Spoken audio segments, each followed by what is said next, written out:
Good afternoon, नमस्ते, सत श्री अकाल। आज मेरी जुबानी सुनिए दादी माँ की कहानी। ये वो दादी माँ है जिनका बचपना भी आया, जवानी भी आई और अब वो बुढ़ापे में है, लेकिन सारी उम्र वो कभी अपनी ख्वाहिशें किसी से बोल नहीं पाई तो किसी ने सुनी नहीं। तो आज सुनिए। दादी माँ, अपनी पसंद बताओ ना, क्या खाओगी? मेरी बहू की बहू ने मेन्यू कार्ड मेरी तरफ कर पूछा तो आंखें झलक आई। अब अपने बाबूजी के घर में थी, चार दीवारी में ही मेरी दुनिया थी। सिर्फ मेरी ही नहीं, मेरी माँ, चाची और भाभी की भी। स्कूल सिर्फ 7वीं तक ही गई, वो भी बड़े भाई के साथ। ललचाई नजरों से आइसक्रीम के ठेले को देखती रहती, जिसे कभी भाई ने बाहर खाने नहीं दिया था। कभी लगता ही नहीं था कि इस चार दीवारी के बाहर भी कोई दुनिया होती है।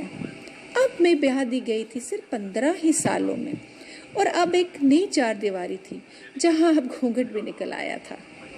बाबूजी की चार दीवारी तो ऐसे अच्छी थी, कम से कम वहां रोक टोक तो नहीं, सांस ले पाती थी, सबके सामने बात कर पाती थी, खुलकर अच्छे से उठ बैठ सकती थी। लेकिन यहाँ तो बात करना क्या, किसी के सामने खुल के हंस भी नहीं पाती थी। धीरे धीरे मैं इसी चार दीवारी में ढलती गई, और ये अजीब लगने वाली चीज़ें अब मुझे अजीब नहीं लगती थी।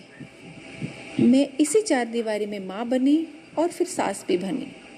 मैंने अपनी बहू को भी यही सिखाया जो मुझे विरासत में मिला। उसे शुरू में सहन करने में दिक्कत हुई, पर धीरे धीरे वो भी इस चार दीवारी में ढलती चली गई। वो भी एक माँ है, सास भी है। छूट दे रखी है उसने अपनी बहू को। वो बाहर भी जाती है, नौकरी भी करती है, खुलकर हंसती और गुनगुनाती भी है। मुझे ये सब अच्छा नहीं लगता, पर मेरे बेटे बहू को लिए ये सब ठीक है। आज तीसरी पीढ़ी की बहू को ऑफिस में कुछ कामयाबी मिली है, उसने होटल में पार्टी रखी है। मुझे कभी भी पैसे की तंगी तो नहीं हुई, पर होटल कैसा होता है कभी देखा ही नहीं।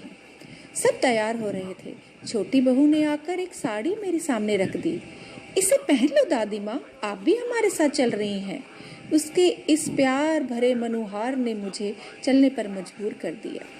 मैंने उनके साथ होटल निकलने से पहले अपने सपनों की तरफ हंसते हुए देखा, जो मुझ पर कभी हंसते थे, मुझे चिढ़ाते थे। दादी दादी कहाँ खो गई? आप बताइए ना, क्या खाना है आपको? मैं अपने अतीत से बाहर आई, भरी आंखों से उसको देखने लगी। इस दुनिया से जाने में शायद चंद सांसें बची हैं, पर इस नई पीढ़ी ने उन बची सांसों पर से मेरे उन चंद सपनों का बोझ कुछ कम कर दिया है। मैंने आइसक्रीम की फोटो देख अपनी कपकपाती बूढ़ी उंगली उस पर रख दी। सब खुशी से ताली बजा उठे। मेरे आंखों के सपने आंसू बनकर छलक पड़े। शुक्रिया।